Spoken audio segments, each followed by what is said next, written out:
Me avisan. Bien, buenas tardes.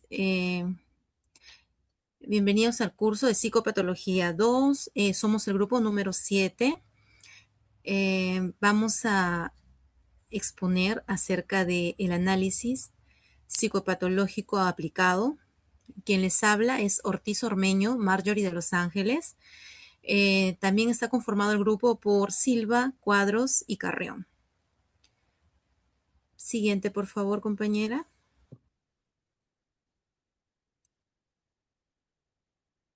Bien, aquí hemos hecho una breve introducción. Eh, Como sabemos, el pasar por la etapa de la adultez no es fácil, ya que se nos mezcla una serie de labores como son de repente cuando estudias los exámenes de la universidad, hay cuentas que pagar. En realidad es muy sencillo terminar viviendo en un estado de alerta que día a día no se apaga. En este caso, vamos a ver a continuación cómo el estrés, que a veces nos ayuda a movernos, se termina finalmente esto convirtiendo en lo que es un muro que va a bloquearnos y va a quitarnos nuestra paz en día a día. Eh, bueno, es esa sensación de que la mente siempre va a estar un paso adelante, ¿no? Siempre nos va a llevar a escenarios, mayormente escenarios negativos sobre el futuro, y esto nos va a dejar como consecuencia un cansancio profundo que no se nos va a quitar simplemente, y que también es muy agotador, eh, no solo para el cuerpo, sino también para nuestro estado de ánimo. Siguiente, por favor. Bien, acá hemos hecho nuestra presentación. eh, y bueno, para poder entender el caso que vamos a presentar a continuación, lo que le pasa a María, porque es el caso de María que vamos a presentar, primero debemos entender qué es realmente la ansiedad. Vamos a hacer un breve resumen, ¿sí? La ansiedad no solamente es sentirse nervioso, como a veces muchos de nosotros lo podemos sentir, sino que también es como tener una alarma de un incendio que se queda encendida aunque este incendio no se presente. Es una respuesta de nuestra mente. Eh, que intenta, digamos, protegernos, es un mecanismo de defensa en realidad, pero que termina a las finales agotándonos, desgastándonos. En este caso, veremos cómo esa ansiedad se camufla en la rutina de una estudiante y trabajadora, ¿no? Como les decía, el caso que ya van a verlo más adelante.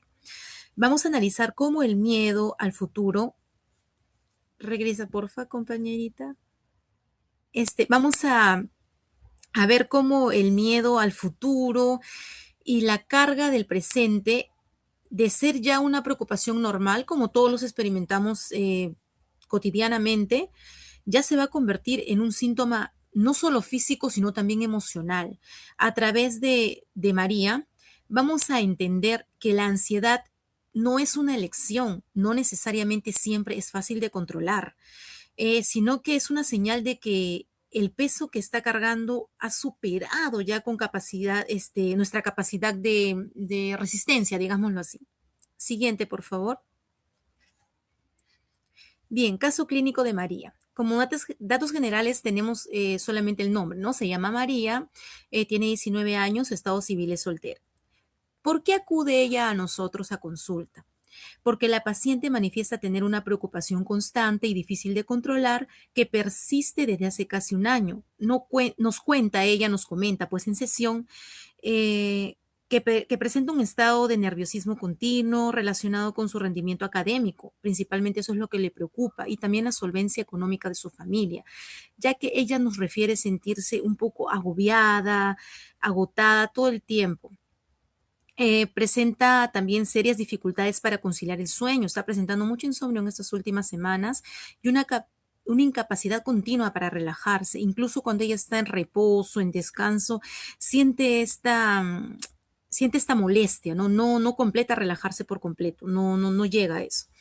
Historia del problema. El cuadro clínico se originó hace aproximadamente 2 meses, detonando por un incremento en las exigencias de la universidad y una crisis económica de su hogar, lo que inició como una respuesta de estrés ante metas específicas que ella tenía, pues no, que ella quería terminar, evolucionó hacia un patrón de pensamientos catastróficos sobre el futuro, pensamientos negativos que se le presentan, ¿no? Escenarios negativos.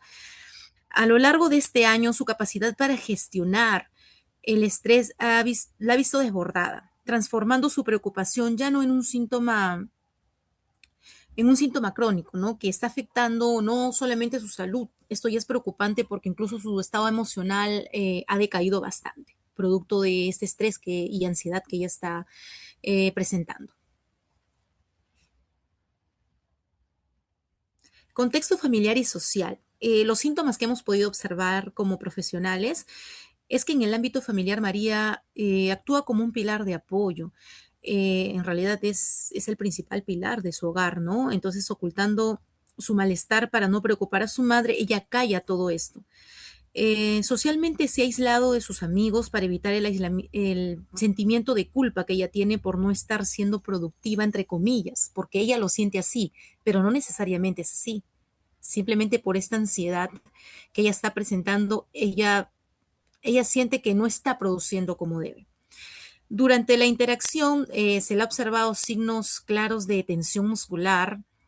La interacción se observa signos claros de tensión, de inquietud motora. Ella tiene mucho el movimiento de las manos, muestra nerviosismo, fatiga visible en el rostro y un discurso centrado en el miedo a escenarios futuros, tiene pensamientos negativos, escenarios negativos, está presentando, lo que confirma el impacto significativo en su funcionamiento no solo social, ¿no? Porque como habíamos dicho ya se ha aislado socialmente, sino también en su funcionamiento personal.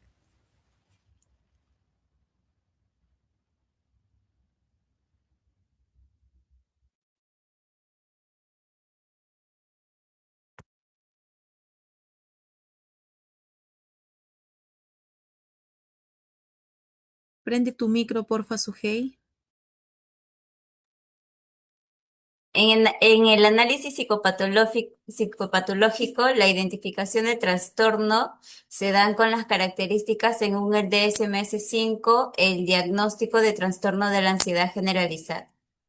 Quiere decir que, según la justificación diagnóstica, el DSM-5 nos manifiesta que el trastorno del TAG incluye la ansiedad y preocupación excesiva sobre diversas actividades durante más de 6 meses, la dificultad para controlar la preocupación constante, los síntomas asociados físicos son la inquietud, la fatiga, la dificultad para concentrarse y la irritabilidad y la tensión muscular.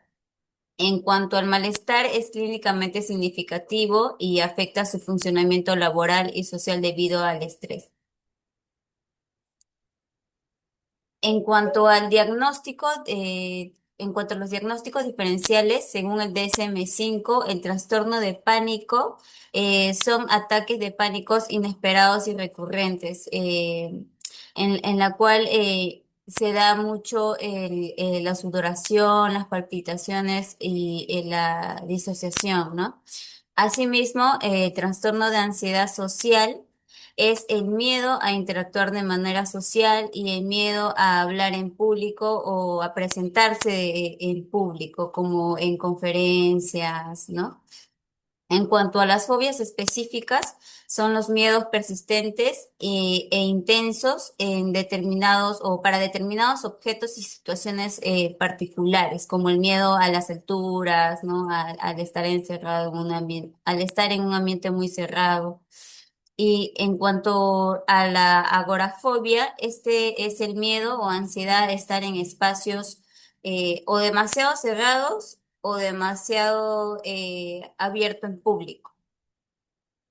Ahora mi compañera les explicará un poquito más acerca de la explicación teórica. La explicación teórica. El enfoque cognitivo-conductual. Según en este enfoque, la ansiedad se sostiene por ideas negativas sobre lo que podría pasar. Lucía suele pensar en consecuencias malas, lo que aumenta su preocupación y tensión. Otro enfoque es humanista. La ansiedad aparece cuando la persona siente un desbalance entre lo que necesita y las demandas del entorno. En este caso, las obligaciones exceden su capacidad emocional actual. Relación en el caso, ambos enfoques ayudan a entender que la ansiedad de María está influenciada por sus pensamientos, emociones y las presiones de su ambiente. Le doy paso a mi compañera. En la propuesta de intervención tenemos tantas estrategias como rol del psicólogo. En estrategias tenemos la psicoeducación. Se le explicará al paciente qué es la ansiedad, el porqué de sus síntomas, con el fin de que comprenda su experiencia y comprenda de la sí mismo.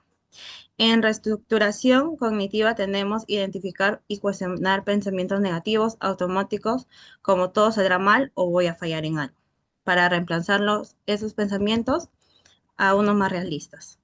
En técnicas de relajación tenemos la respiración de diafragma, relajación muscular progresiva que ayudan a disminuir la activación de nerviosismo o tensión. En los hábitos de sueño necesitamos establecer una rutina para mejorar la calidad de sueño y evitar el uso de pantallas antes de dormir, horarios regulares, etc. En rol del psicólogo. El psicólogo tiene la función de acompañar a los en la comprensión y manejo de su ansiedad, considerando las exigencias académicas, laborales y familiares que se enfrentan. Inicialmente se debe llevar a cabo la evaluación detallada para identificar la frecuencia e intensidad de sus preocupaciones.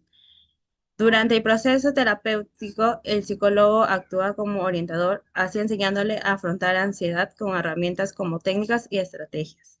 Finalmente, el psicólogo busca lograr una mayor independencia emocional que permitan desarrollar en situaciones futuras de estrés más adaptativas. Siguiente, en las conclusiones tenemos que en el caso de María presenta características claras de trastorno de ansiedad generalizada, evidenciándolas por la preocupación persistente, excesiva y dificultad de controlar, acompañando de síntomas cognitivos y físicos. La falta de descanso, la recreación contribuyen a su malestar general, ya que la sobrecarga académica laboral de los factores desencadenantes y mantenedores de problemas. Gracias.